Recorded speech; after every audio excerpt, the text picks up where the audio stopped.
When I was in 7th grade, I had to write a book report. And that's not a real big deal because they take you over to the library, you pick out a book and you write a book report about it. But the only problem being is that I hated the book that I picked and I refused to read it.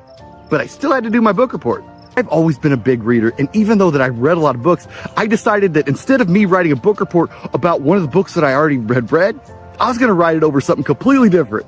So I sat down and wrote the book report about this fairy tale story. It was about how a king comes back from a long journey, comes back to his kingdom, only to find that a evil wizard has shrunken down his castle and stolen his entire family, and how he had to go on a quest to find them. Him and his trusty owl Cedric. The owl could talk, and he tells King Graham how he had to go find this good wizard and he's gonna help him on his quest. It was a good book report. So good, in fact, that the teacher decided that she wanted to read this book. And I'm thinking to myself, okay. I get an A+.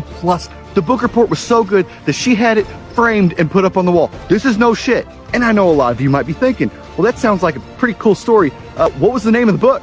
It was called King's Quest V, and it wasn't a freaking book. It was a computer game. Instead of writing a book report about a book, I wrote it about a damn computer game. That book report hung up on the wall for the entirety of that 7th grade year. My plan had worked so well that that's the day that I discovered that you could just bullshit your way through most things. Also later on, I did another book report about Space Quest 3, The Pirates of Pestilon.